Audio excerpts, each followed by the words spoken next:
time for another episode of Birds with Friends. Just a trio of feathery brethren weathering any season to see the Eagles eating teams like Scrammy's top with cheese. It's Philadelphia. Bo, Sheila, and Zach kicking it cooler than 3 penguins till Zach runs off with his valet key. He's a real nuanced goose. Pull up a branch, get loose. It's time for some juice on some Birds with Friends. The early bird gets the worm, but prefers getting turned like a turn on some Birds with Friends. Bo, Sheila, and Zach coming at you with stats and things flapping. We are going to rip out the hearts of other podcasts. We are going to bite off their eyeballs. We're going to start every segment watching the scene from The Last of the Mohicans where the guy takes a bite out of the other guy's heart. We may not be good, but we're going to be nasty. We're going to reflect the blue-collar nature of this city. Welcome to a Wednesday edition of Birds with Friends. I'm Zach Berman getting in the host chair tonight, and it sounds like we have a little bit of a echo in the background as I do it. But I think it's been fixed. Terrific. That voice you just heard, Bo Wolf, kind enough to join us from paternity leave.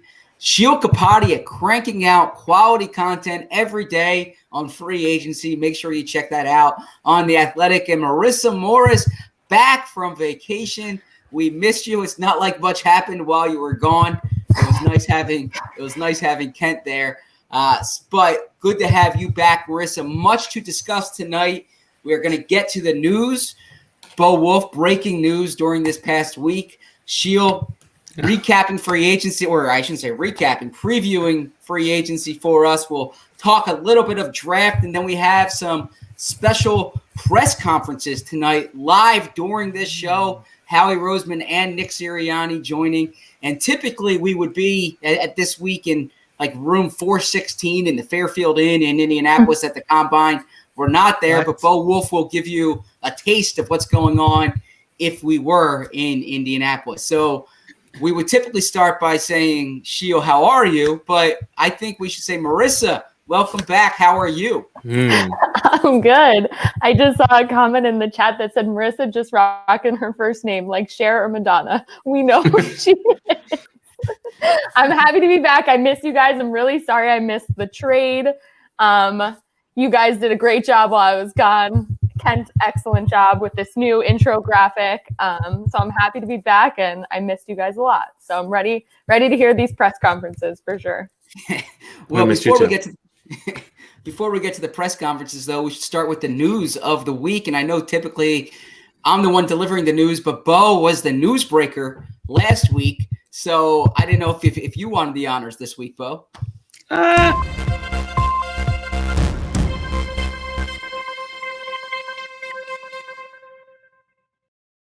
Thank you, Zach. And the big news in Philadelphia, the wide receiver core for the Philadelphia Eagles will look different in 2021 than it did in 2020. The team officially releasing Deshaun Jackson and further reports that they plan to move on from Alshon Jeffrey. So they will be getting younger at the position. We don't know if they'll be getting better. More news on the veteran front. Malik Jackson looks as if he will also be ticketed for being released at some point this offseason. Marquise Goodwin also may be on the hook. Lots of things going on with the Eagles.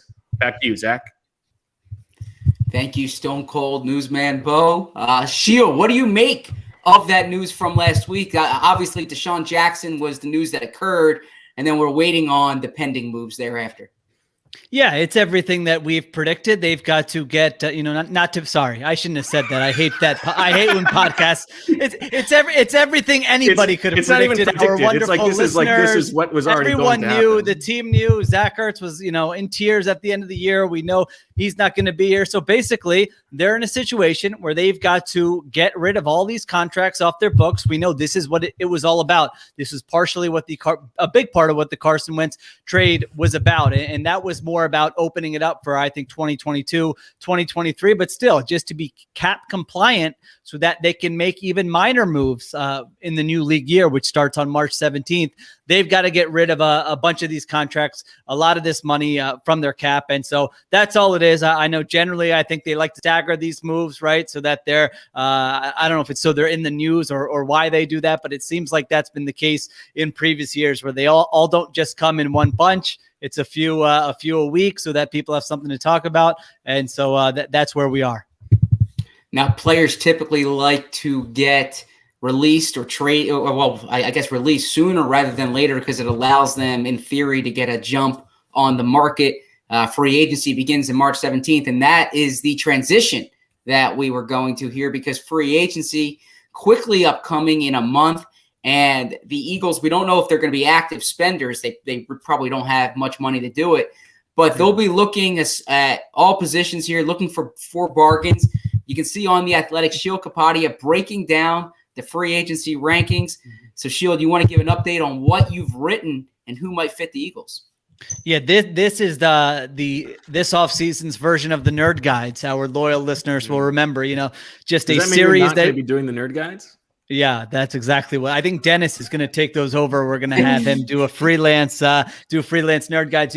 It's one of these series that you agree to do in your head. You think it's a good idea, then it takes forever. Not a lot of people read it. There's not a lot of pop. And so I would say anytime I'm thinking about doing any type of series in the future, please virtually smack me upside the head and say, do not do that. Do something else. So I don't think that's what you were really asking the free about. agency buying guide last year, like going deep into, I'm trying to remember some of the slappy names of the corners that I was looking at. And yeah, it took a long time, but it is worse to have to do it like every day. That is to commit yourself, to pre-commit yourself as opposed to just dumping it out all at once is, much, much worse. If nothing else, I feel like I will be very prepared once teams start signing players, like the worst tight end in the league they could sign. And I'll be like, oh, well, here's something you might not know about him and nobody will care. But yes, you can read those. I've done the quarterbacks, the running backs, the wide receivers, and I just filed the tight end. So in terms of the Eagles, I'm still trying to get a sense of what they're not going to have a lot of money. We know that they're not. They might have no money. Yeah, they might just be waiting and, seeing what happens. I don't think they're going to be signing anybody, certainly on the first first few days of free agency, but they've got to field the roster. We know that. And so we can start with quarterbacks, I guess. And I know you guys have written about this. I know Bo specifically said something about it. And the guy that stands out really is Jacoby Brissett. If you're talking about a competitive veteran quarterback who knows Nick Sirianni, who is, got benched last year for Phillip Rivers, who can be competent. He was 21st in QBR in 2019. So he was not one of the worst starters in the NFL. From everything I observed last year, the guy seemed like a fantastic teammate, a guy who would be very good for the new culture that you're starting. Now, I don't know what kind of contract a guy like that is going to get. Obviously, with the lowered salary cap, with the pandemic, there's a lot of guesswork. I think my understanding that people say is that the top of the market guys, they'll get paid. After that, it's going to be a little bit unpredictable. You don't know what teams are going to do. So if you're looking at backup quarterbacks, the top of the market was Marcus Mariota last season, who got $8.5 million per year. Before that, it was Case Keenum, who got $6 million per year. So I think in like a normal free agency period, I would think Jacoby Brissett would be in line to get like a Case Keenum like deal. I think he's that caliber quarterback, $5-6 million a year. But yeah, but we saw last year, some guys are just waiting. Jameis Winston, Cam Newton, and all of a sudden you're getting them for $1.5 million. So for the Eagles, it could just be a situation of waiting and not being aggressive, seeing who else comes free. Bo, I know you mentioned Tyrod Taylor in a post. I don't think Tyrod Taylor is very good. I think he's very boring to watch. But if you're talking about a Zach, just for the audio listeners, Zach's eyebrows went up just as high as I've ever seen them just now on me calling out Tyrod Taylor. He seems, we all remember that Hard Knocks clip where what was it? Hugh Jackson scolding Baker Mayfield for not having Tyrod Taylor's work habits. So we know he's got the work habits. He's played in different systems. I think he would be a fine veteran option. Well, he played for Steichen. That's the dot you're connecting. Yeah. And so if he has to play and he stinks, who cares? Your draft picks higher next year. Like, there's such low stakes for them. That's what I'm having a hard time in, and you guys can chime in. But that's what I'm having a hard time wrapping my head around. Like in a normal year, I would say, well, you don't want to go into the draft needing X, Y, and Z. You want to set the floor there with a veteran free agent. That's what we've talked about every offseason. However, this year, it's like, you know what? You can kind of just screw it, roll the dice. If your team sucks, you're probably in a better situation anyway next year. I don't know how you guys feel about it. I think that's a good point, especially a quarterback where, as you said, like if whoever your quarterback is next year goes down, you probably just want to stink anyway. Like, Yeah. so you just want a guy who is going to be able to help develop the young quarterback, I guess. And so, it doesn't make sense to like if they can afford to spend like a couple $1 million on like 2 guys in free agency, it doesn't make sense for one of them to be a quarterback. It makes sense for those to be like guys who could be potential home run swings at who are a little bit younger. Like they shouldn't be paying anyone over like 28 years old anything more than the veteran minimum, basically, I feel like.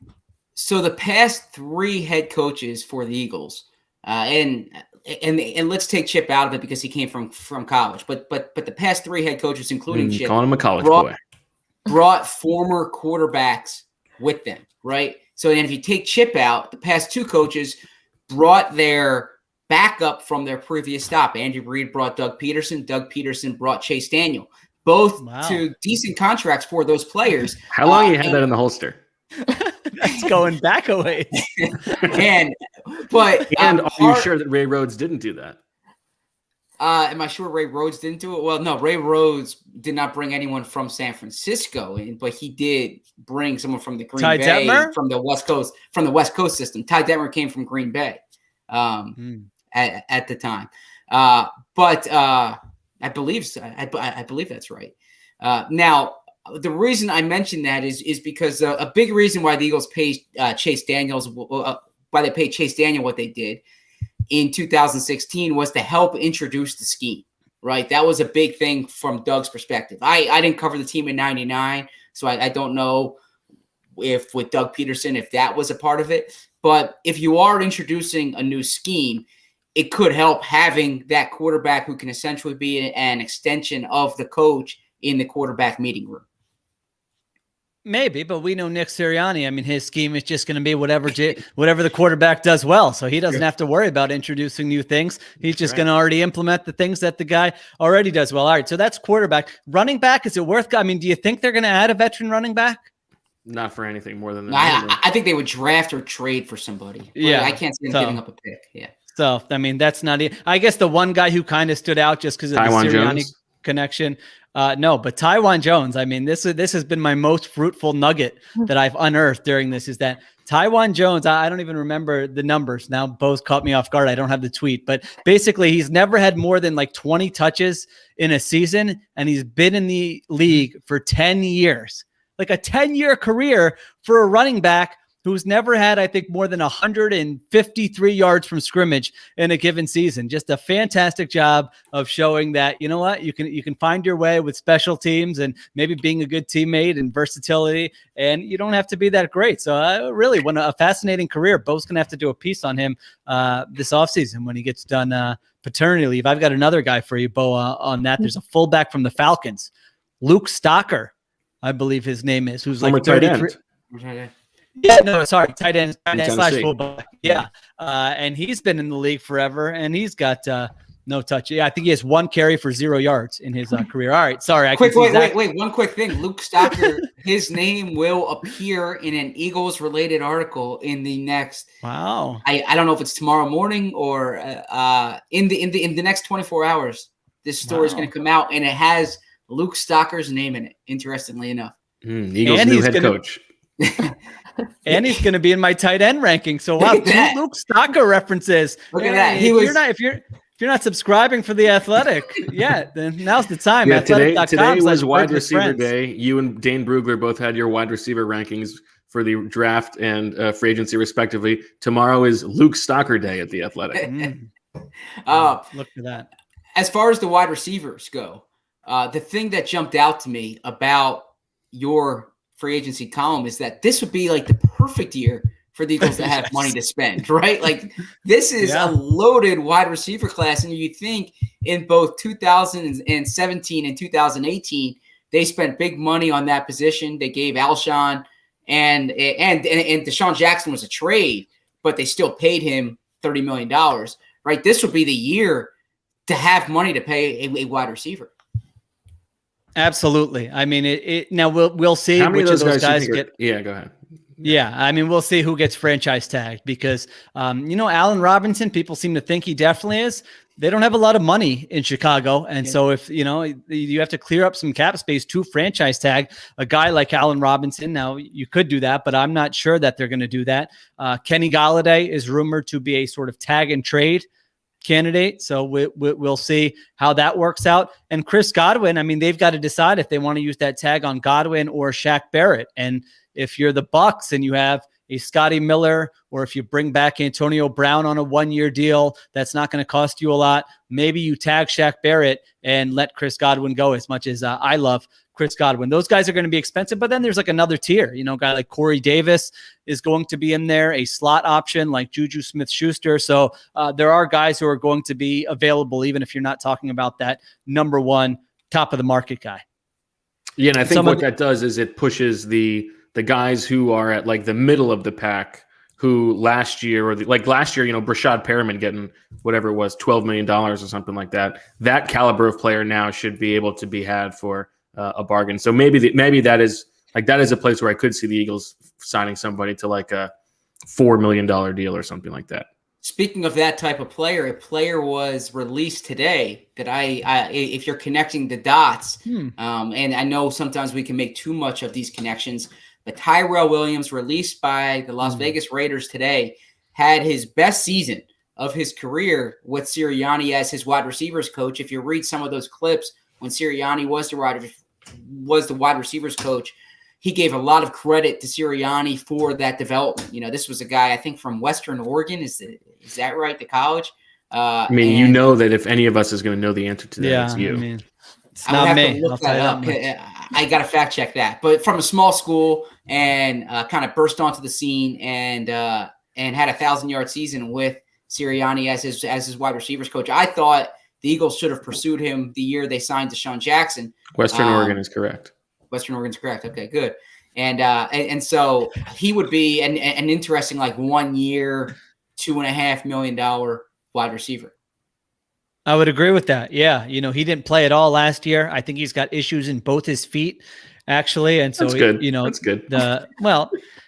This is, again, if he doesn't play it down, it's all good. You suck. You get a higher draft slot. That's okay. This is how you got to kind of look at it. Like, don't make any commitments to players beyond, this year, unless they're sure things, which they're not going to be, and you don't have the cap space to do anyway. You just take some flyers on these guys. You try to field the roster. His feet, and he's got holes in his hands. Otherwise, he's a perfect wide receiver.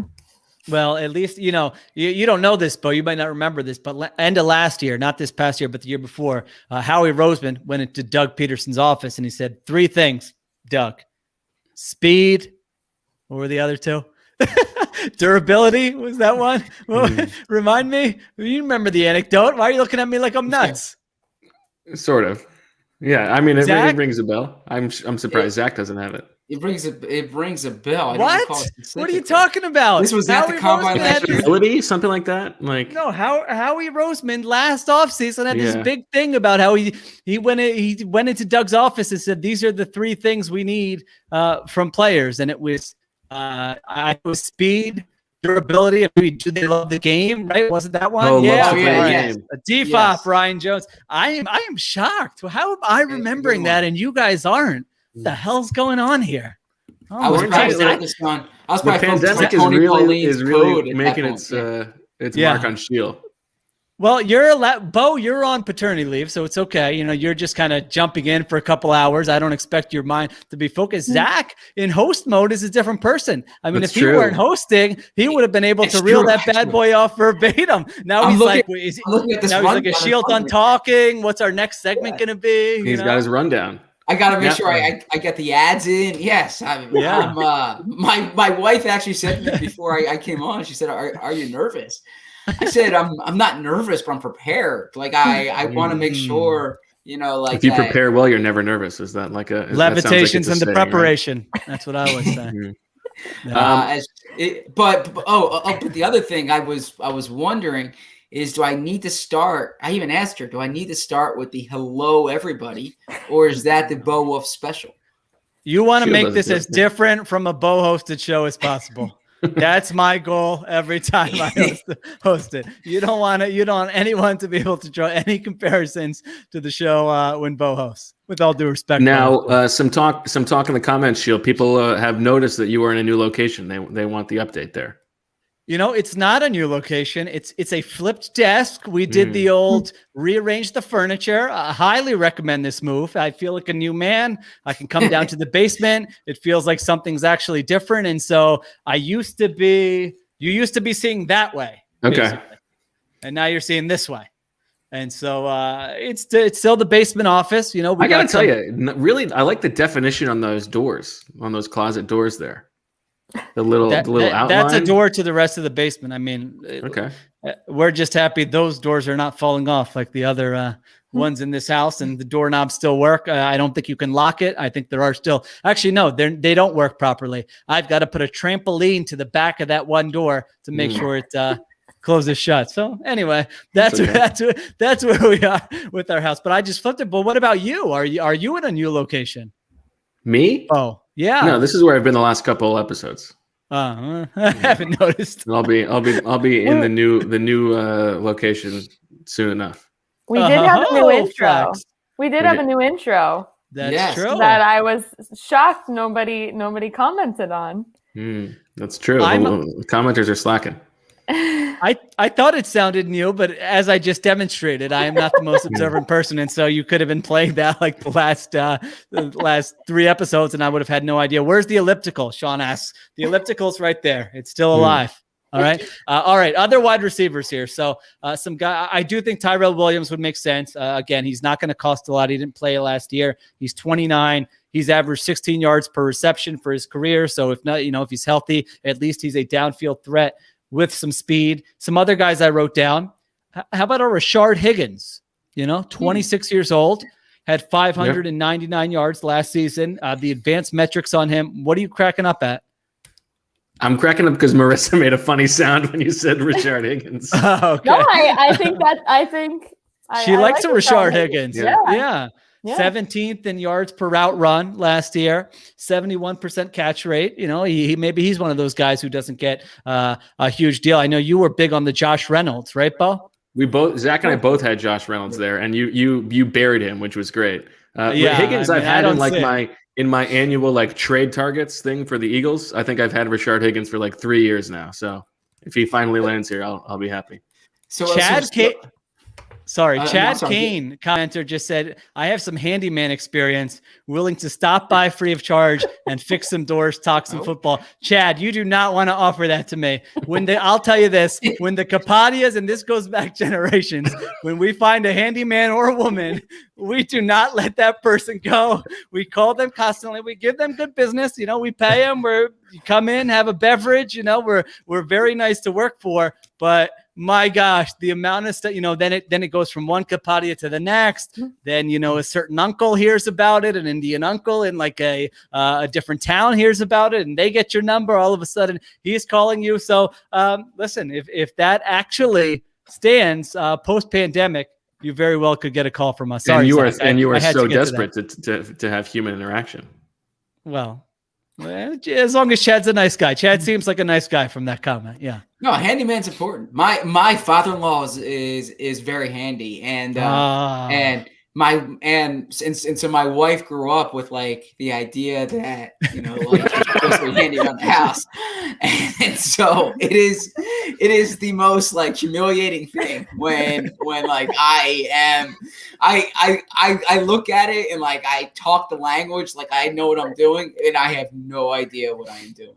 So. I just lean into I'm like, listen, I'm going to be of no help here. If you need me to pick something up and place it somewhere or get you a tool or something, first of all, you really have to describe what the tool is, because if you're going to go Allen wrench, I'm probably going to be a little confused.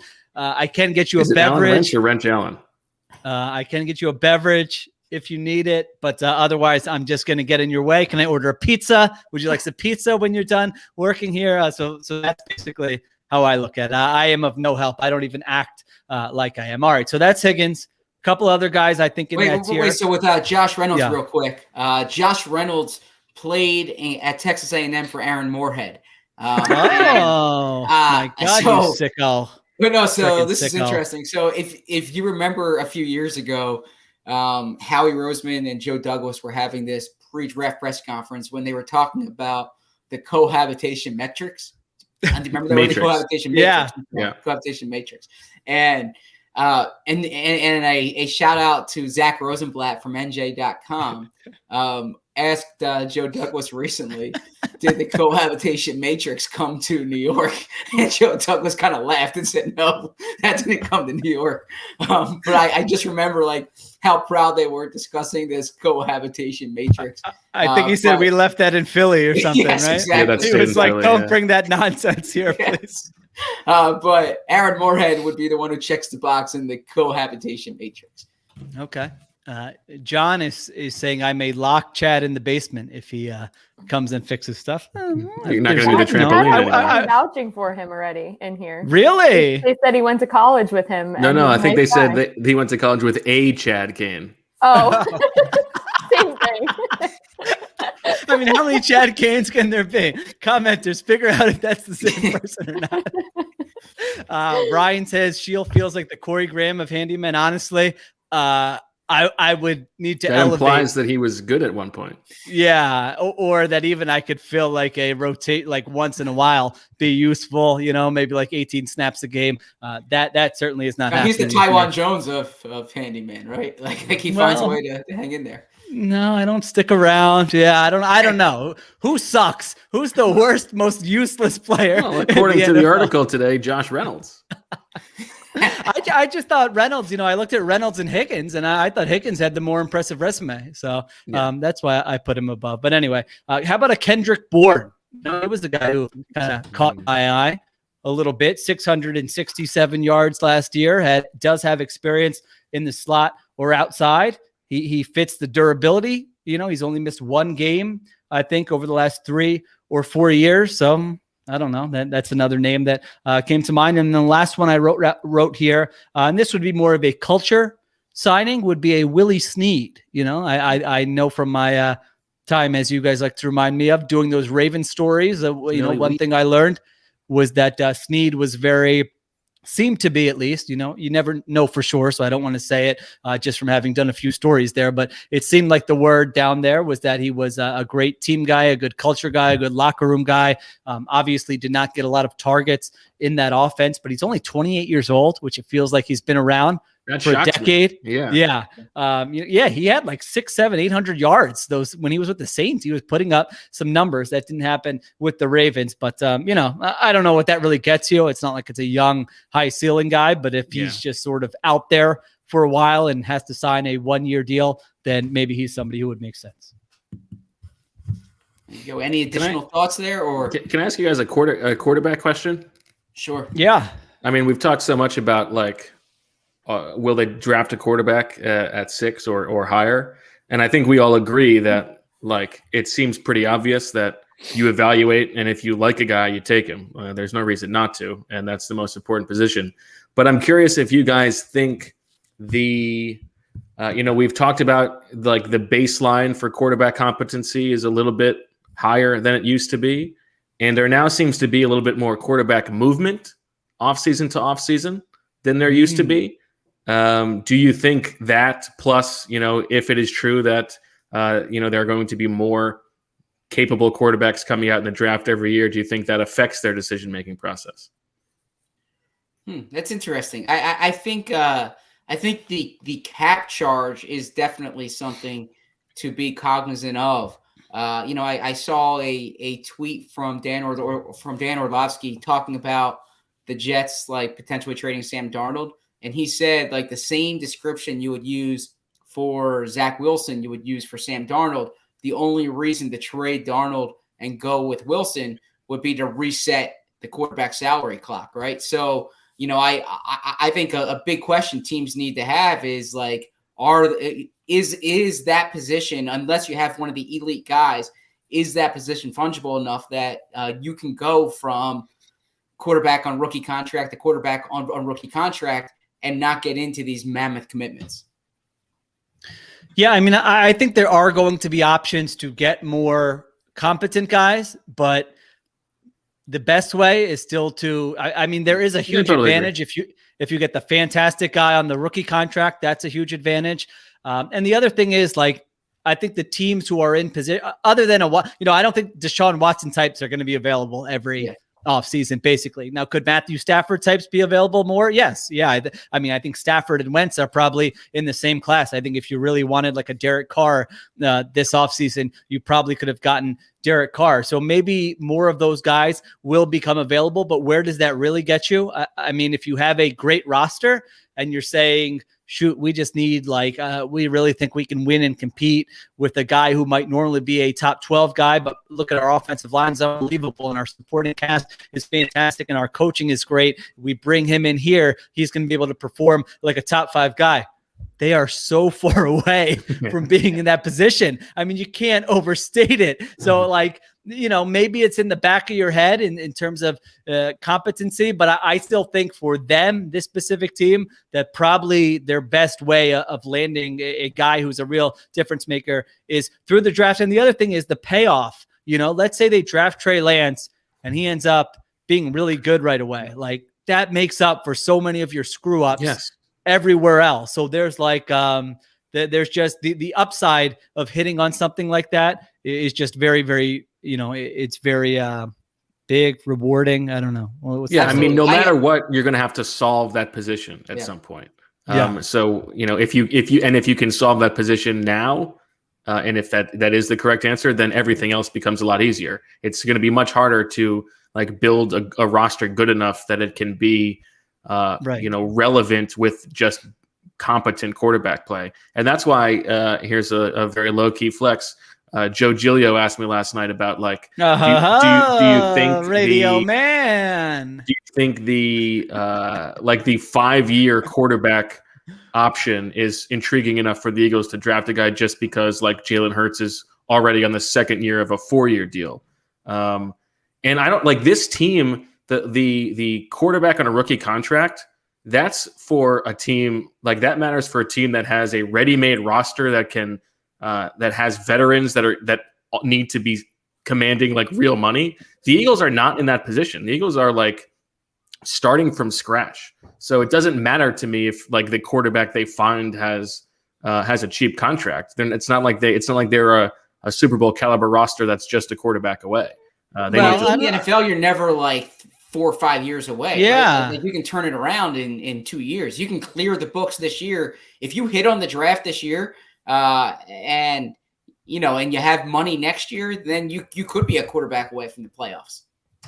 I agree with that. I think if you were to hit on, I don't know what the number is, let's say a top 8 quarter, let's say you draft Trey Lance and then you can go ahead and spend next offseason. Yeah. So I think if you draft Trey Lance and let's say by his second season, it's kind of let's say it's a Carson Wentz type trajectory for the first couple seasons, maybe not that high, but let's say by year 2, he's a top 8 to 10 quarterback. All of a sudden, by year 3 and year 4 of his contract, because the reason they got rid of Wentz is so that they're going to be able to spend, one of the reasons they're going to be able to add to the roster in 2022 and 2023 offseason. So you could have, by year 3 of that rookie season, you might have a really good roster. You have multiple drafts since then. You have more draft capital. You have more room to add in free agency. And so it does make the turnaround and make your chances of becoming a contender a lot quicker. I think. Sure, but I think the question was, is that worth it versus if it's the same timeline and you're now in year 4 of Jalen Hurts' rookie contract, if you like him better than what you could get this year. That's really all. Yeah. I don't think I really understand the question. I would just say though that positioning yourself to get the guy is much easier than finding the right guy. Right. Totally. It's, the Eagles can say let's roll with Hurts this year. And if he's not good, then we're in position to draft one next year. Well, what if it's like the 2013 draft where the top quarterback is EJ Manuel, right? That's, then God, so you can't, you can only time it if Trevor Lawrence is waiting for you or Andrew Luck's waiting for you.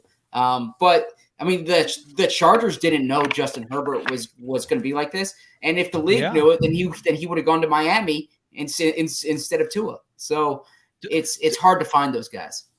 Don't forget, their whole plan was to play Tyrod Taylor like the whole year until they had what was it? I don't even remember. It was frightening. Somebody the basically injection. just stabbed him. Yeah. And so then Justin Herbert gets a chance. So exactly. We act like it's, they act like they know these things, and we know which quarterback's going to be good. We know when they're ready. We know when our window is. No, you don't. I mean, you really could draft a quarterback at 6 who you think isn't going to be ready to play until year 2, and Jalen Hurts could suffer an injury in training camp, and the guy could play in week 1, and he could look like the best rookie quarterback out of the entire class. So again, you don't count on stuff like that, but things like that certainly can happen. Now, speaking about quarterback, let me tell you a way to get your money back. For a certain kind of sports fan, the most important part of a game isn't always who wins and loses, whether you're sweating out a late field goal to hit the over or watching nervously as a 3-pointer in garbage time makes or breaks your 4-leg parlay. Having skin in the game completely transforms the fan experience. And that's why The Athletic is excited to announce the launch of its exclusive U.S. partnership with BetMGM and its new sports betting hub. Sports betting coverage at The Athletic will deliver all the insights, analysis, and original reporting subscribers have come to expect, plus fully integrated live odds and special offers from BetMGM. So even though Super Bowl 55 is now behind us, there's plenty of great action out there, whether you're talking NBA, NHL, college basketball, golf, and soon enough, MLB. I'm looking at some of those futures bets in the NBA. I'm curious to see who's going to win it all this year. You have your favorites, but what about down the line? A team like the Jazz might be interesting. So I'm looking at those odds. Right now, BetMGM is offering Birds with Friends listeners a risk-free bet up to $600. Just sign up at BetMGM.com and use the code BIRDS, BIRDS, to take advantage of this special offer from the king of sportsbooks. The offer is for new customers. That's a risk-free first bet up to $600 at BetMGM.com with the bonus code BIRDS. Visit BetMGM.com for terms and conditions. And we need to cue the disclaimer here. I'll put that in. Pennsylvania. Laying 6 birds on the Jazz. Nice. I think Bo has a message about another company that could help you save some money. That would be me. Sure. Just for the record, Zebra, we are an anti-jazz podcast that was established a couple seasons ago. So we will not be having that. But if you want to throw a little lettuce to fade the Jazz, maybe you'll need a little extra cash. Well, let me tell you about Earnest. With today's low interest rates, it's a great time to refinance your student loans. It's time to break out of the student debt cycle. Earnest can help you by refinancing.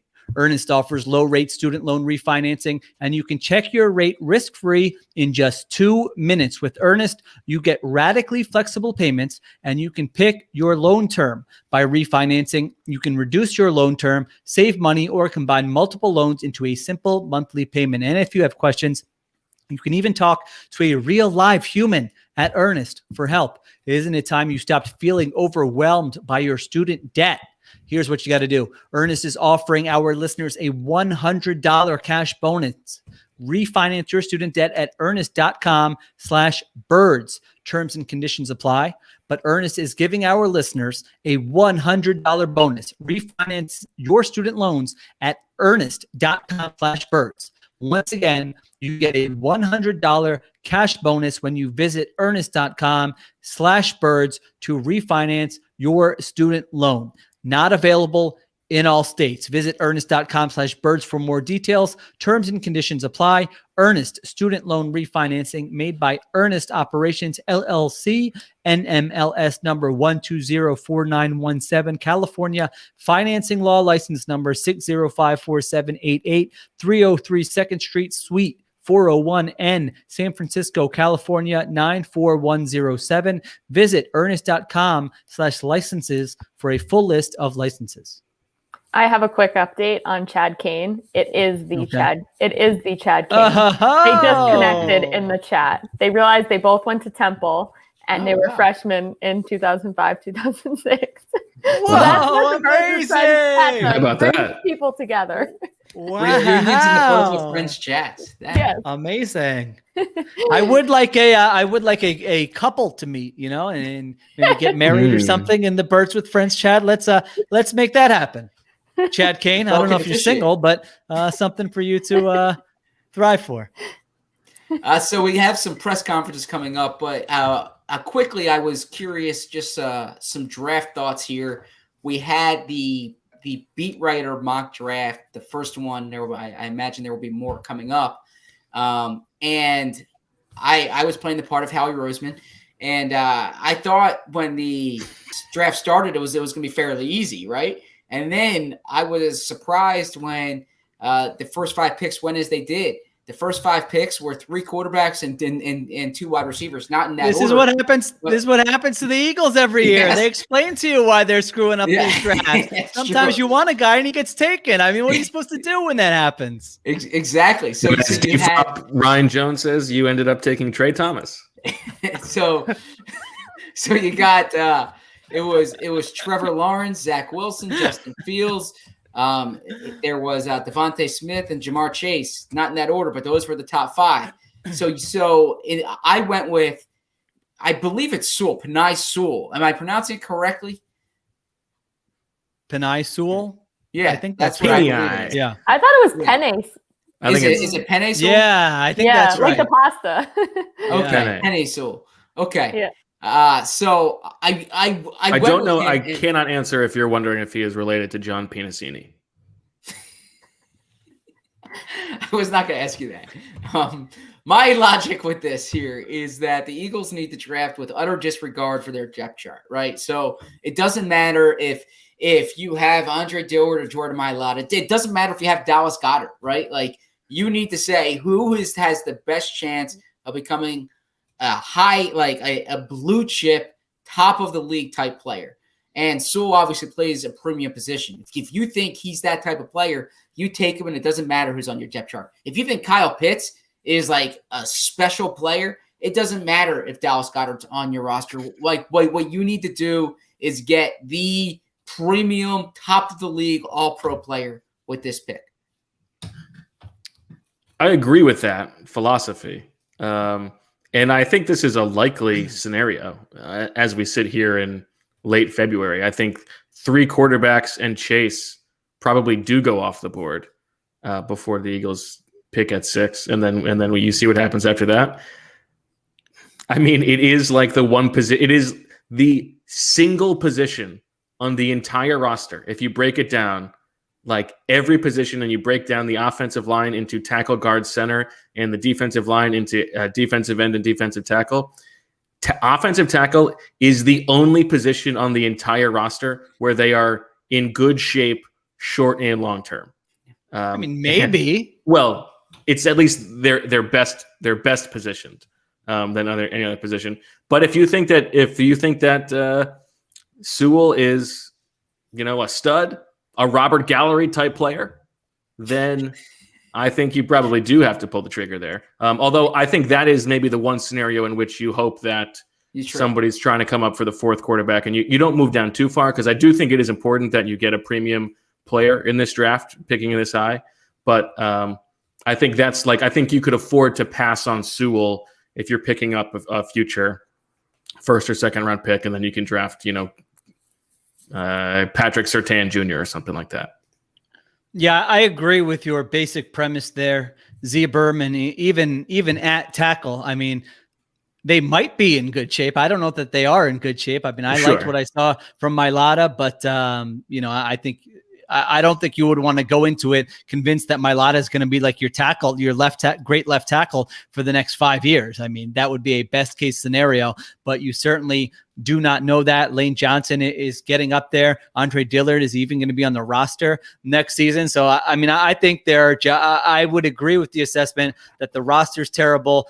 Pick the best players. However, I do believe in like positional value. So, Sure, obviously I wouldn't take like a running back. I would not be taking an off-ball linebacker here. I think tight end for me probably falls into that category where if it's a rare year where I'm getting the 6th pick, I am not taking a tight end with that pick. I mean, you would have to be convinced again. If you guaranteed me that the guy was Travis Kelce or George Kittle, then I would say, yes, fine, but you can't do that. And the history of scouting that position and who teams think are the great players is not very good. So they haven't scouted that position great over the years. So that would scare me. And so I think I looked at it, and I think most likely that would be a trade down situation. I mean, someone's going to want Trey Lance, right? So if you don't want Trey Lance, and maybe you do want Trey Lance, and you pick him, which would really be something. Although I just don't know that they would do that.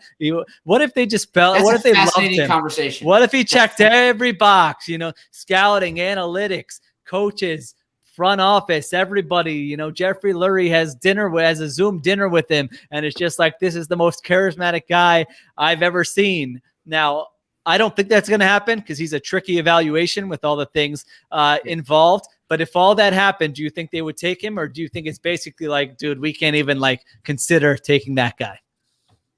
I think knowing how they are about perception, it is hard for me to believe that they would take him. But I agree. That is that's the most important evaluation they have right now is Lance and Fields. And if they also can't if they like him, they can't afford to pass on him. If he goes 8th and he's great, that's on them. Completely. You can't pass on a guy because he's coming from the same college as a guy who just stiffed you. But it is hard to believe that they would do that. That feels like how it's going to play out, is that they're going to pass on Lance.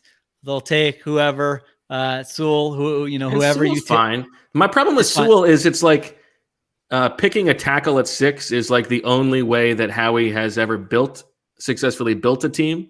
So it feels like that's what he would go back to. Yeah, and that's what worries me. I think they'll do that, and then Lance will be amazing.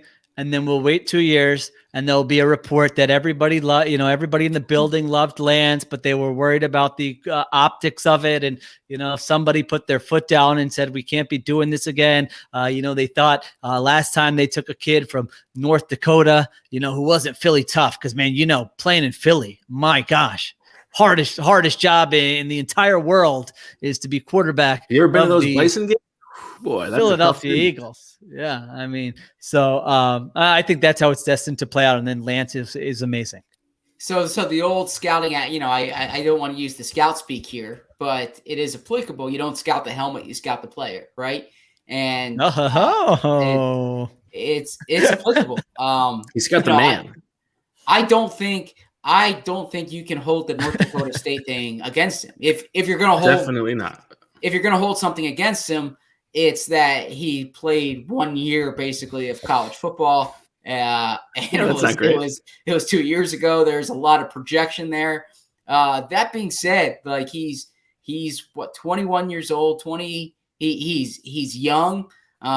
He wasn't just good. He was amazing. He didn't throw an interception, I believe, right? Well, let me say this. Let me tell the Eagles this right now. Yeah, you saw him. Let me tell the Eagles this right now. I'm sure as they go down the road of this difficult evaluation, they have not had a lot of chances to get eyes on this guy in person. I'm sure that only the West Coast area scout has done that. And so if they need my services, if you want to give me a John Dorsey type role where I can tell you what I saw in person, I took voluminous notes. I'm willing to offer up those services. You get 2 job offers in the next month while on paternity leave. One is from the Eagles to be a scouting consultant. The other is from Peter King to work for NBC Sports. Salary for both is the same. You get creative freedom at NBC Sports as a consultant. You have an unlimited budget to scout players. You can go wherever you want, whenever you want. And you can work from home. You don't have to go back to the NovaCare complex. You set your hours. I know you're kind of a night owl. If you want to do this 12 to 4 in the morning, you can do that. Which job are you choosing? Well, is the Peter King offering long-term stability? Is it a contract? They're both 3-year contracts. 3-year contracts. Yeah.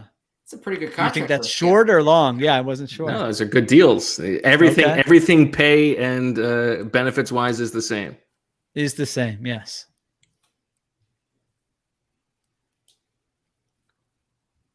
Can I still do Peter, Can I still do the podcast? Birds with Friends. Yes.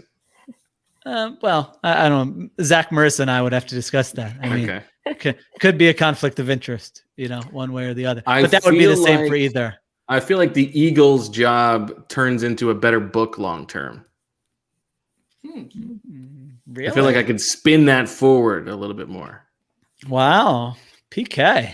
Unbelievable. Okay. So you're picking the Eagles. Yeah, that's the right play. I think it's the right play. You think I feel like so? it's easier to go one way that to the one. It's Yeah, I easier think to it's go easier there to and go back. Exactly. That other that's why I job would do it. that offer is not coming around. I'm only like the Trey Lance guy once in a blue moon. Yeah, I don't know, that's- because- it's like the writing job, even if it's that one, that in theory would be available if things flame out. But this is Right, your and shot it's to get colored by into- having been in a front office for 3 years. exactly. Everybody knows yeah, that. you have more perspective at that point. Yeah. Okay. All right. All right. Fair enough. Anyway. Okay. All right. Well, before we get to the press conferences, I know that a lot of our listeners are excited about these press conferences that are forthcoming, but talking about erectile dysfunction isn't easy. Usually we just brush it off or blame ourselves, saying things like, I lost my mojo, or he went to the same college as Carson Wentz. How could we possibly bring that guy in? But with Roman, it is easy to talk about with a real healthcare professional who can prescribe real medication. It's simple, safe, and totally discreet. It's discreet. With Roman, you can get a free online evaluation and ongoing care for ED, all from the comfort and privacy of your home. A healthcare professional will work with you to find the best treatment plan, and if medication is appropriate, Roman will ship it to you with free 2-day shipping. The whole process is straightforward, simple, and discreet. Getting started is simple. Just go to getroman.com/BWF and complete an online visit. Complete. Erectile dysfunction used to be tough to tackle, but now there's Roman. Complete an online visit today to connect with a healthcare professional and take care of it. Go to getroman.com/BWF today, and if approved, you'll get $15 off your first order of ED treatment. That's getroman.com/BWF, getroman.com/BWF. Zebra, before we get to your next segment, one last thing on the North Dakota State thing. I mean, it's so stupid in many ways to even, take that into consideration. Like you said, you should just be examining the player. I just finished the book Range, which I think Zach, you've read, good book. read that book, and he said, and I remember one of the things in there was that It's about I can't Zach's remember- basketball abilities. Oh. One of the things in there, I can't remember if it was college coaches or NFL coaches, but basically when they would see the same scouting report, and the only difference was one would lead with this player reminds me of player X, and the other would be this, the player comp at the top. That was the only thing that was different. Every other thing in the scouting report was the same. It totally affected whether they liked the player or didn't like the player.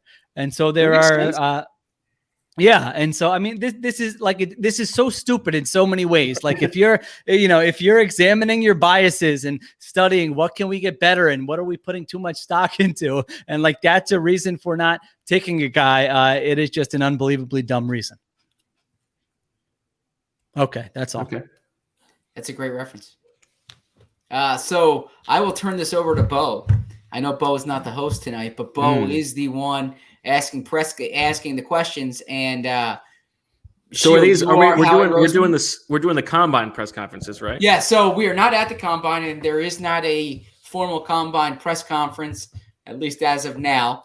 But in a typical year, at this time, you would have Howie Roseman up there, and you would have Nick Sirianni up there, and this would be the first time talking to them since the opening introductory press conference. So this is a a crack at these coaches at Howie and at Nick. So Sheil was playing the part of Howie. Is that correct?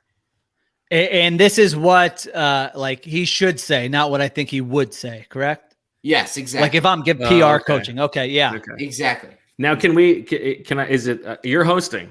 So I don't want to. No. But can we I'm turning it over because they do the press conferences separate. It's not together.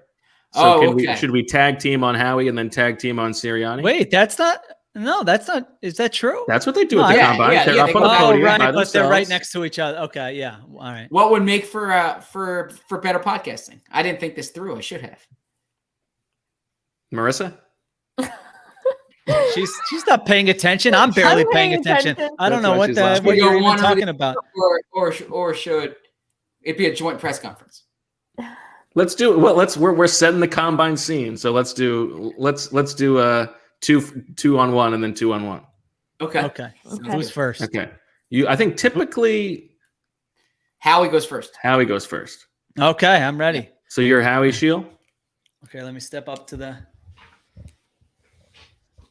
What's up, guys? Good to see everyone. Hey, Howie.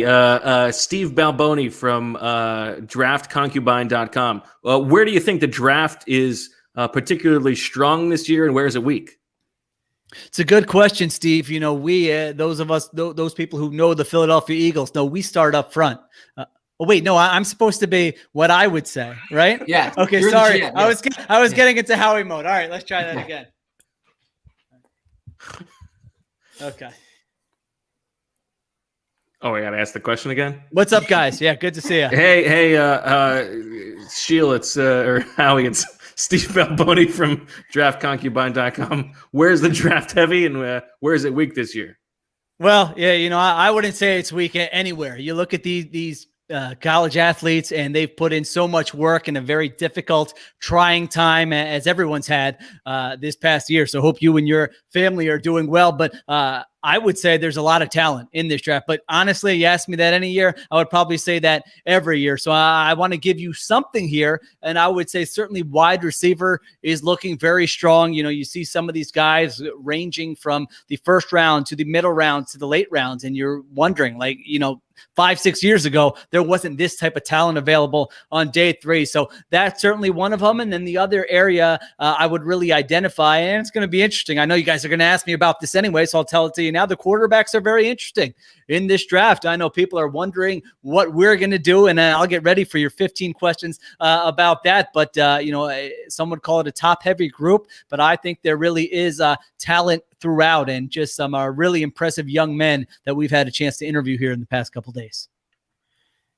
Hey, Howie, this is Bob Knight from the Indianapolis Star. I was able to muscle my way through. These Philly reporters are ruthless, but welcome to Indianapolis. I hope we're treating you with nice hospitality here.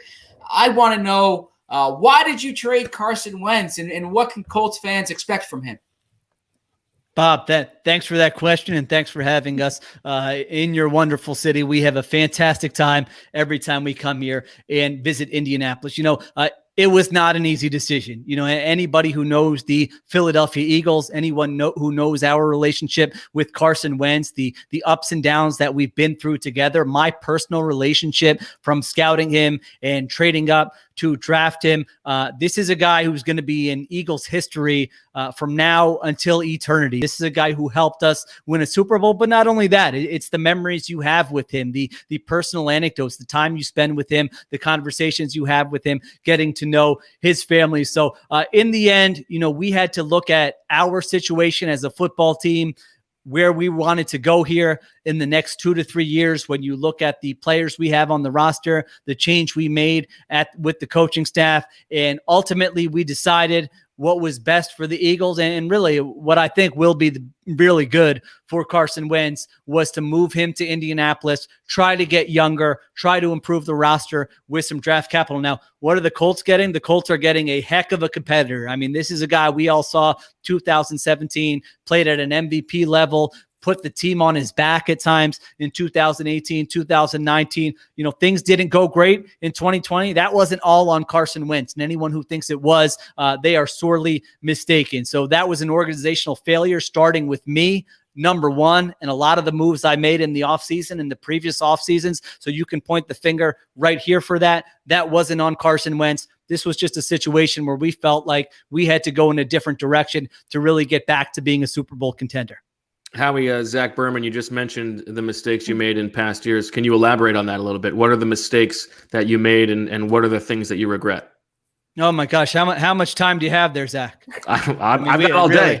Yeah, I could really elaborate on that quite a bit. I mean, there are a lot of things. There are a lot of things. I mean, I think at times when we kind of looked at this window we had after winning the Super Bowl and thinking we could capitalize on it and really make this a sustained run for success, we made decisions, whether it was free agency, trades, that were not smart decisions. You have to go back and you have to evaluate those moves and look at the risk reward. And we got a little bit too greedy. And I shouldn't even say we, I should say I, because we all know I'm in charge of the 53-man roster. I am the person in charge of collaborating with scouting, analytics, the coaching staff, everything in the building, making sure we have a positive culture. And I did not do nearly a good enough job of building a good enough roster. And that's why we are in the position that we are in today. So whether it's mistakes we made in the draft in terms of our scouting process or making final decisions or listening to people who should have had input there, that's on me. Whether it's moves in free agency in the trade market, targeting veteran players, whether it's re-signing veterans on our team because we had an emotional attachment to them, and now that puts us in the cap space that we're in today. I mean, those, again, I really could go on for a long while because I have not done my job good enough here over the last 3 years. But when you look at it, we've done self-scouting. I'm not telling you anything you don't know. You guys have all written about it, and it's all fair, and it's absolutely things we need to get better at, and hopefully we can start that process here with the combine, free agency, and then the draft. Howie, just let me follow up. Jeff Sure. McClain. Go ahead. We'll get to you in a minute there. Okay, don't worry about it. I got time. Yeah. Why are you still the general manager then? Well, that's absolutely a fair question. And I understand how people can look at this situation and say, the Philadelphia Eagles changed head coaches. They changed their quarterback. Why is Howie Roseman still in a position of power? And I'm not going to stand up here and tell you why I still should be here. Ultimately, that's not my job. My job is to come in, work hard every day, try to improve our processes. If Jeffrey Lurie at some point says, you know what, you're not doing a good enough job, you need to go, then guess what? I'm going to have to go and I'm going to have to look for another job. And speaking honestly, I thought that might be the situation this offseason. I haven't done a good enough job. And if Jeffrey Lurie would have said that to me this offseason, I would have said, thank you for the time here. It's been an incredible run. And I would have been somewhere else trying to figure out how I can be better at the position that I'm in or whatever the next stage is in my career. So it's a completely fair question. All I can tell you and to the Eagles fans who are loyal to this organization is that we recognize it. We're not sitting here arrogantly saying we haven't made mistakes and we got some bad luck. No. And again, I should stop saying we, and I should get out of that habit because it is I need to be better. I need to make better decisions. And I can tell you I'm working hard at that night and day. And the people around me are very talented. They deserve better. The fans deserve better. The players deserve better. And I'm confident we can get it right. And that's all I can tell you right now. There are no Philly reporters left. They all just went to write Howie saying that he thought he was going to lose his job. Do you want one more? Well, I understand that. Yeah, I know it's a tough business, but really in this business it is year to year. Yeah, I've got Brett. We got time? All right, we got time for one more. Okay, two more. Yes, this is Ernest Roman from Salary Cap Guru 101. Based on my website's projections, you are so far over the cap. I'm wondering how you are even going to be compliant. Do you expect to be a player in free agency, and what do you do about your roster? Ernest, I love your site, by the way. It's funny, when I was coming up as an intern with the Eagles, these resources were not available publicly. And now sometimes, so speaking honestly, we'll go over stuff in the building and then we'll check your site to make sure that everything is buttoned up and aligned there. So it's a fantastic site. Again, I am the reason why we are in this salary cap situation. A lot of the decisions we made. Now, you've seen us make some moves already, right? Deshaun Jackson, Alshon Jeffrey. I don't know if this one's out there yet, but I did just have a conversation with him, so I could tell you about it. Malik Jackson will be released. And so we thank all those guys. Those guys have been great Philadelphia Eagles. They've put in the work for the organization, and they're going to do great things with their career here going forward. Now, I don't want to name any specific players. I hope you understand that and respect that, because I want to make sure we're communicating what we're doing to them in advance. But obviously, we have moves to make with our roster to free up some cap space just to be compliant by the start of the league year. Now, in terms of this year's free agency, I would be lying to you if I thought we were going to be players at the top end of the market. We are just not positioned to do that. Now, hopefully, with the moves we make this offseason, we're going to have a lot of flexibility in the years ahead, 2022 and 2023. So we're not going to sit it out completely. You know, we have moves to make. We're going to try to look for some players who can help us both in the short term and the long term, but they've got to make sense for us from a financial perspective, from a flexibility perspective. And really, you know, this year has to be about building through the draft. We've got the number 6 pick. We've got multiple picks in the top 50 this year. And so we've got to make use of that. We've got to get back to building through the draft and then complementing those young players who are on rookie contracts with free agents, trades. But again, that's probably going to be in the year ahead. So I'm not telling you to take, don't take vacations, Eagles writers, during free agency. We may have some moves, but it's nothing that's going to be leading Sports Center, barring something completely unforeseen. That's what I can tell you right now. Howie, Jimmy Kempski, thanks for last one. Okay, Brett says last one, guys. We'll catch up again though in March. It looks to me like you have all 10 fingers on your hands. I wonder if you could address that, and then will you be firing up the quarterback factory again at number 6? Yeah, I really should have led my regret with that, right, Jimmy? Right? Was that Jimmy's question? I couldn't see in the back there. Yes, Jimmy Kempski. Yeah, Jimmy. I saw the what's that MS Paint that you did with the QB Factory. It was fantastic. Honestly, I deserve every joke that comes my way from the QB Factory, from the finger on the hand. I get it. I understand it. Honestly, if I were in your position, I would be doing the same thing. We go back in the building. They're making fun of me. I go home. My kids, my wife, they're making fun of me for some of those comments. I never said I was great at this. And you could probably take that quote and apply it to a lot of different things as well. Will we be going back to the QB Factory? Jalen Hurts did some good things. We all saw that last year. I don't have all the stats in front of me, but dual threat quarterback. We think we can do some really fun things with him in the run game. We like that he's willing to make plays outside the structure of the offense. The RPO game. There are a lot of things.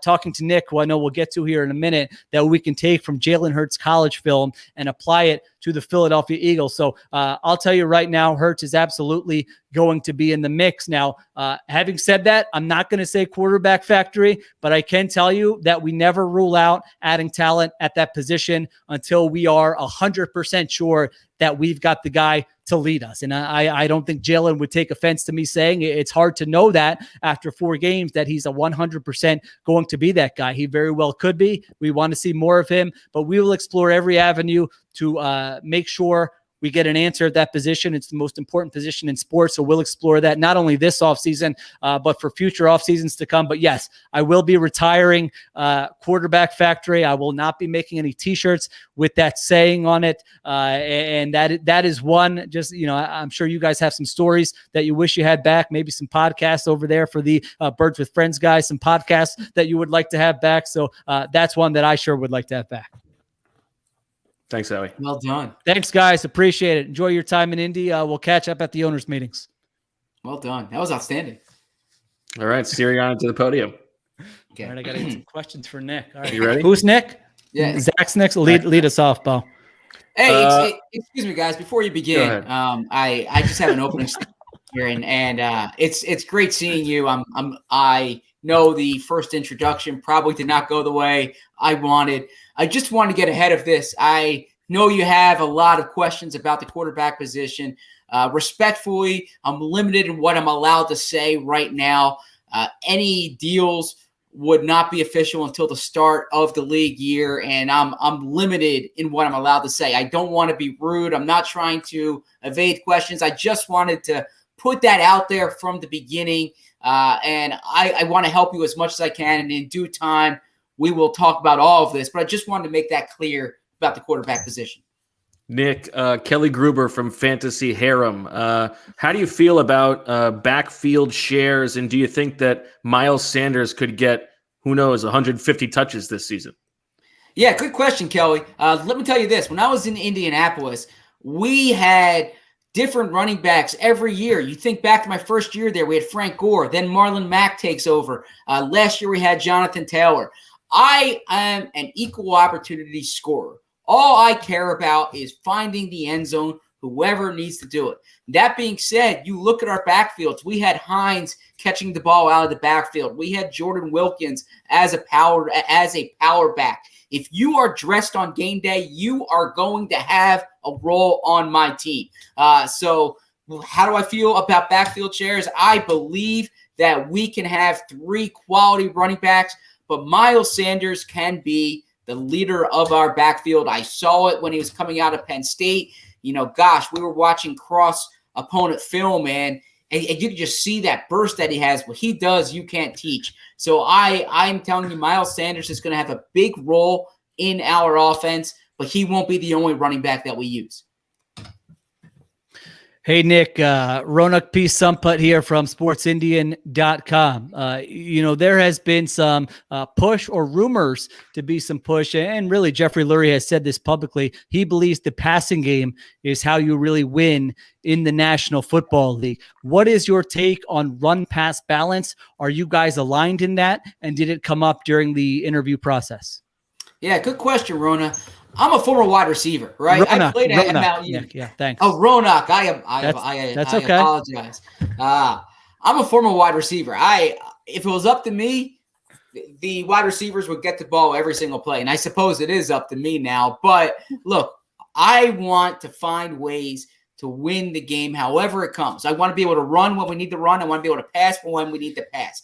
My personal belief is that passing is the most effective way of doing this, but there are times when you need to run the ball effectively, and we showed that when I was with the Colts. That being said, there were times when Philip Rivers had to drop back and chuck it. If you go back and you look at our old Mount Union films, that's what we were doing. We were throwing the ball all over the yard. So, look, we are – I know a lot of coaches come out here and say balanced. I don't want to give you guys cliches. I've been working on that. But where I want to have balance is I want to be able to do both when we need to do it. Hey, Coach, this is Bo Wolf from The Athletic. I'm sorry to ask this question now, but I didn't get a chance during the introductory presser to ask a question. What did you think of my article on your days at Mount Union? Bo, I was hoping you would get called on that last press conference because I got to tell you, that was outstanding. That brought back so many good memories. I mean, there are some things that I don't want my kids to see about, the beer pong exploits and whatnot. But I can tell you what, those were great days, and I'm still a player at heart, right? There is nothing better than being on the field in competition. This is the closest I can get to it, but that was a great story. That really brought me back. I had a bunch of friends from Mount Union text me that article, send me the link to it. Really well done. And that whole website you guys have, that's outstanding. I'm looking forward to getting to know you more. And anytime you have a question, Bo, if you don't get called on, just text me. theathletic.com/birdswithfriends for 40% off. Hey, Nick, it's Jamin Shah here from SportsIndian.com. We have a large contingent here. Just wondering, now that you've been in Philadelphia for a while, have you gotten to enjoy any of the cuisine? I know the restaurant situation might be a little different during the pandemic, some takeout, but just sort of how you're getting acclimated to the city and any food reviews you can give us for those of us who might be visiting the city in the months ahead. Yeah, Jamin, I really look forward to trying those out. I got to tell you, the only route I know in Philadelphia right now is from my hotel to my office. I'm there and back. Now, there are a lot of people in the office who are ordering different food for me in South Philly. There's some great cuisine. But really when we settle down, and my wife's in charge of finding us a home to live in and schools for our kids. And she's been consumed with that part of it. But I look forward to some point this summer being able to experience the great cuisine that Philadelphia has to offer. Right now, the only thing I'm focused on is winning, is building a Super Bowl winning team here in Philadelphia. And that's required a lot of meetings. And we're doing some virtually. We're doing some in person when we can. Look, I'm a Western New York guy, and the snow that we've had in Philly, it makes me feel at home, right? So I was spoiled when I was out on the West Coast, but I have the snow tires on the rental cars. I needed it. I felt like I was back on I-90 in Western New York. But this has been great in Philadelphia so far, and I can't wait to learn more. Coach, generic white guy from 6ABC, how you doing? Hi, doing good? Doing great, thanks. I gotta ask you. How much thought have you given to what it's going to be like the first time you lead that team out of the tunnel in front of the fans at the Link? It sends chills down my spine just thinking about it. Frank and I would be sitting in the office late at night, and he would tell me what that stadium was like when it was rocking in the NFC Championship game against the Vikings. I saw some clips on YouTube. People have sent them over to me. That place looks incredible. And one of the great things about coaching in Philadelphia is that you are in this market, that you are working for these fans. So absolutely, I can't wait. I'm hoping we have fans in the stands. We'll see. It wasn't the same last season not having fans in the stands. So hoping that's the case, but can't wait to hear the Link like that again. And I am committed to making sure that we give you a product you're proud of. Two more. Oh, all right. Brett says two more. Tim McManus, Birds 24/7. Well, I heard about you, Tim. I gotta tell you. 2 for 1. Nick, some first-time head coaches, especially if they're on the offensive side of the ball, they hand that defense over to a coordinator. Is that your plan, to be hands-off with Jonathan Gannon? Will you be in the defensive meeting rooms? How much will you be having input into his game planning, or will you be someone who just hands the entire operation over to him? Fair question, Tim. I'm the head coach of the football team. I'm not the head coach of the offense. I'm the head coach of the football team. So I am going to be involved in every aspect of the team: offense, defense, special teams. That being said, I hire coaches to coach, right? Jonathan Gannon was hired to lead the defense. He is going to call the defense. He's going to put the game plan in.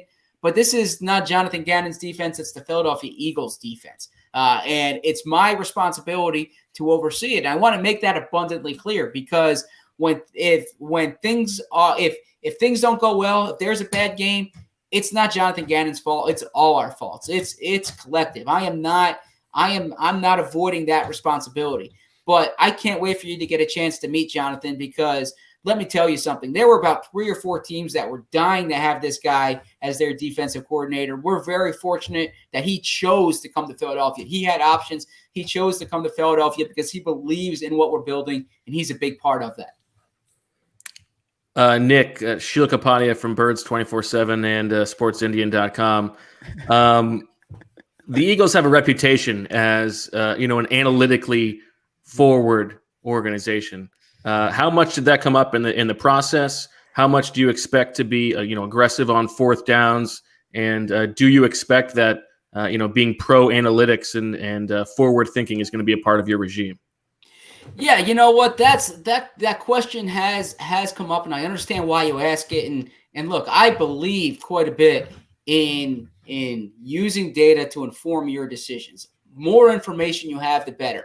I think sometimes we paint this picture of analytics as if it's this divide, as if it's this word we're supposed to be worried about. Really, we've been using data in our coaching for years, and the more information that you have, the better.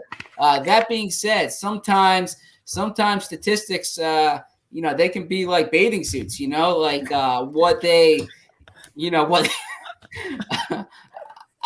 Finish it up. Sometimes you got to take them off. What the hell? what they show is revealing, but what they conceal is vital, right? So what? So I want to make sure. I want to make sure that our.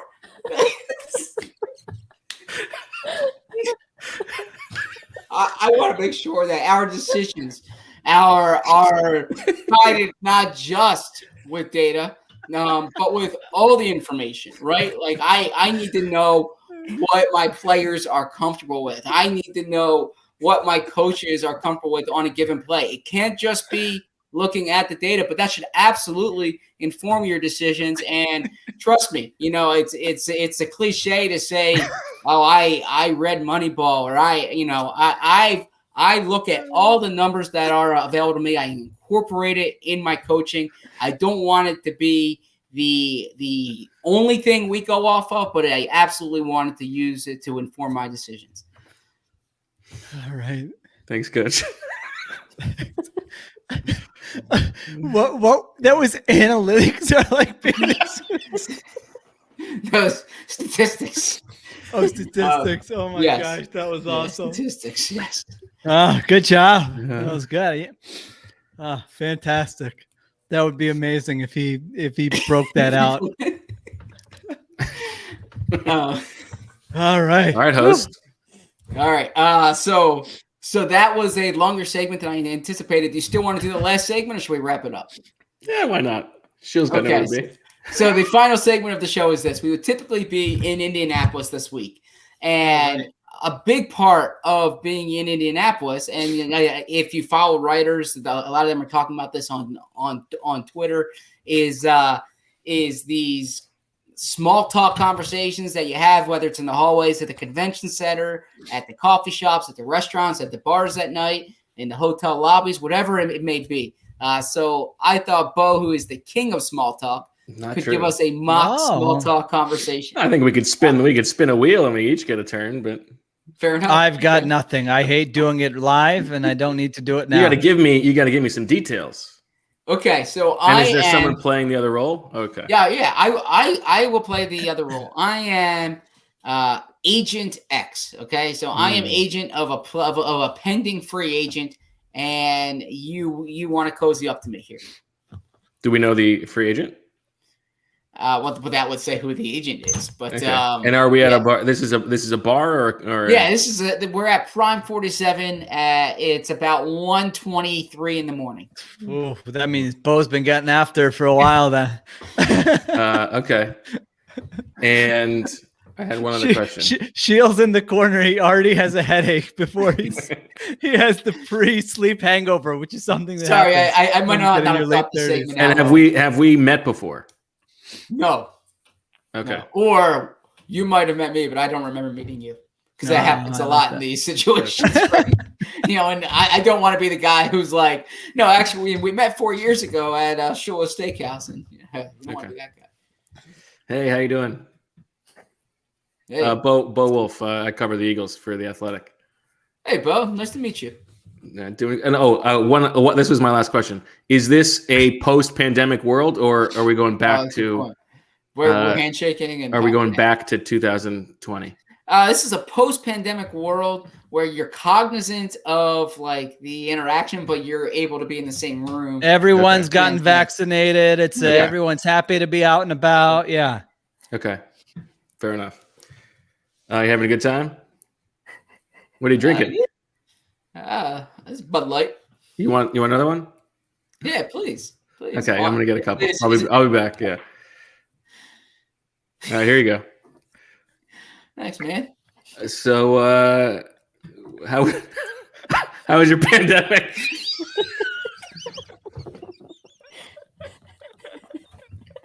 All right, that was awesome, Marissa. Fake Bud Lights. All right, do we need to workshop this segment? What's Zach's dying? How was your pandemic? Is that what got him?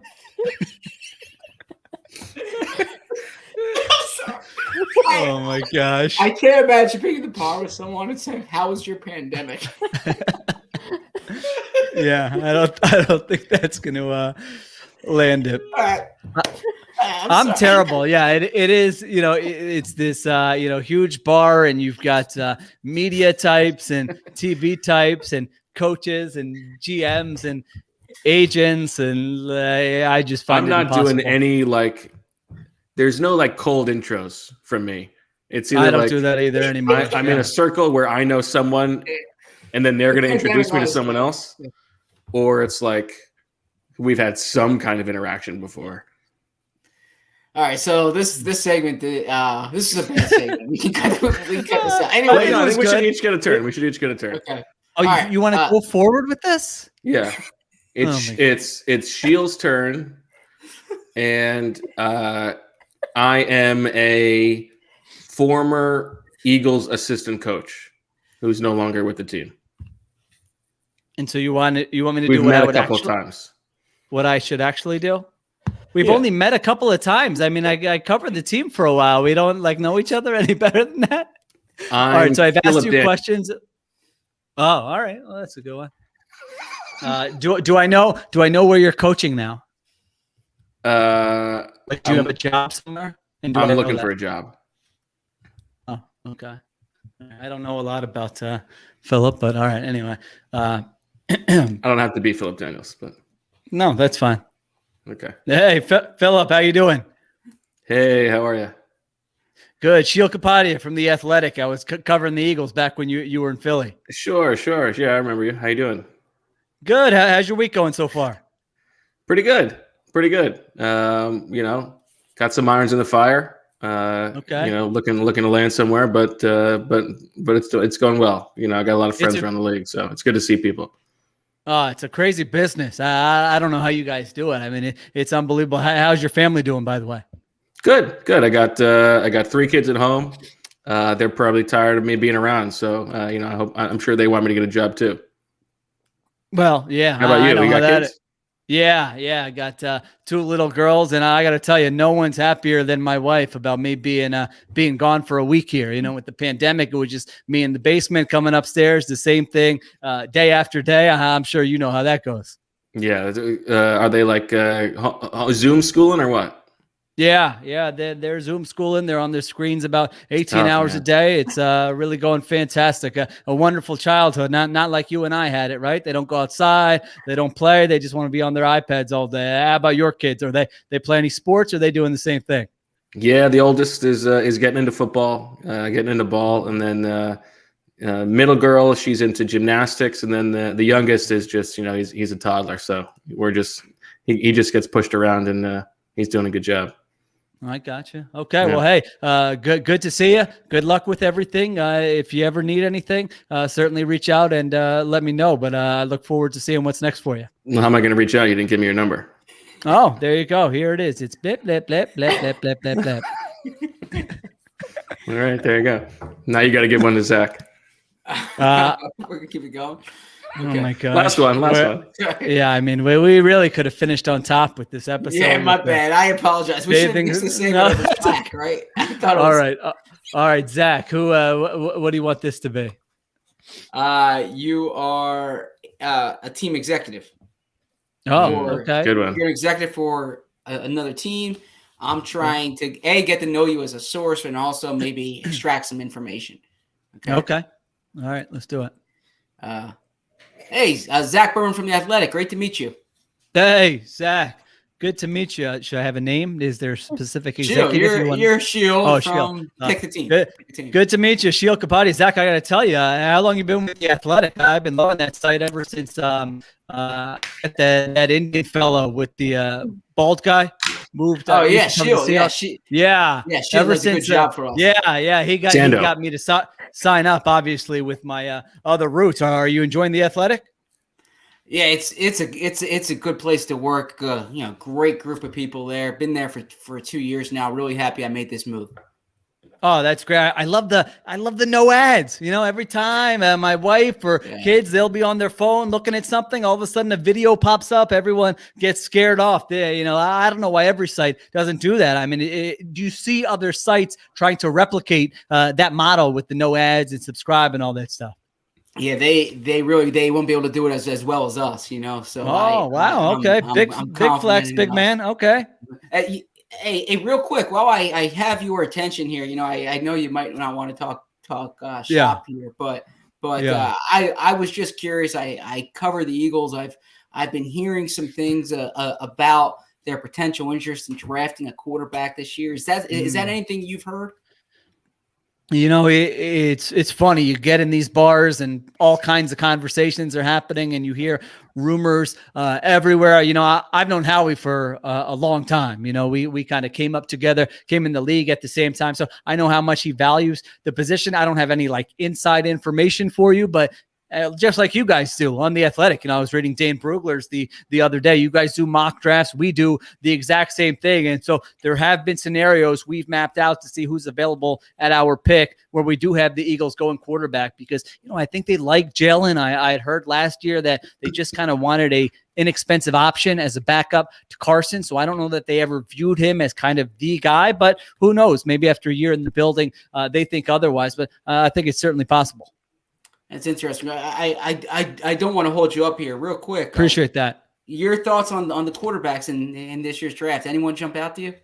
Oh, you know what? I got to go here, Zach. You know, I did a press conference earlier. All my stuff's in there. Don't worry about it. But hey, good to meet you. Keep up the good work with the Athletic. Absolutely. If you don't mind, can I send you a text, email just to catch up at some point here? Email me. Yeah. You'll be able to find my email online. Yeah, it's somewhere. Yeah, sure. Send an email. We'll talk. Thank you. Good luck. All right. Bo, I think that went great. Dynamite. Yeah, I think that was good. All right. Anyways, Pastaficios. We still have 2 gift cards, and I think one of them's going to get claimed here. This is from, sounds like a Sports Indian. Parth says, I love BWF. Some would say a little too much. You guys really got me through delivering pizzas and GoPuff. Do you know what's GoPuff? I do. Okay. It's like it's almost like an Uber for anything you want. It can just come stuff off. Okay, I thought it might have been for like illegal, you know. Well, it sounds like the kind of thing Zach might be ordering at 2 in the morning. And I think that's the premise. Is like it can get delivered to you at any point. Okay. Through the height of the pandemic and this awful and shameful Eagle season, listening to Bo make Zach uncomfortable while Sheil shakes his head and waits for the pod to be over is phenomenal podcasting, and it really got me through it all. I need Sheil and Zach to take it easy on the peas, though. I've heard this about us, Zach, that when we go pee, we pop the peas, and it like really scares people. So we'll work on that. They've been blowing out the speakers in my car. I love the show and look forward to the live shows like I do the Eagles games themselves. Keep up the terrific and honest reporting. You guys are the best in the business, and so is Marissa. Thank you, and keep up the great work. P.S. I hope I'm high up enough to get the gift card. Also, I personally love Bo's political ramblings. All right, Parth, nice. It sounds like you're local. It sounds like you could use a Pastaficios gift card. Email us at birdswithfriendspodcast@gmail.com, and we will certainly get that to you. I've got to get these 2 off my hands, and the next one comes from Glassmania 12, says 5 stars. I listened to the pod after the trade was announced. Still a great show. Now I have to go find a hobby. Glassmania, hopefully you're in the Philadelphia area or will be, or can send a Pastaficios gift card to somebody. Email us at birdswithfriendspodcast@gmail.com. There you go. So thank you so much for giving me the host seat for the night. I hope I did not derail it. Great job. We will be back. We will be back next week, barring anything unforeseen this week. We will be back next week, and free agency quickly approaching. Make sure you check out Sheil's position free agency guides on The Athletic. And if you want to know about any trade that Howie Roseman has ever made, check out tomorrow morning. There will be something on 85 trades that Howie Roseman has made before the Carson Wentz trade. So that is where Luke Stocker comes into play. Okay. I was going to say there's a good chance Luke Stocker's in there. Yes. Yep. Clock is ticking on the Ospreys. Got to get going. We got to do that as well. We got to get the tuxedo fitted. For Marissa Morris, thanks for being back. Sheil Kapadia and Bo Wolf. I'm Zach Berman. We'll see you next week.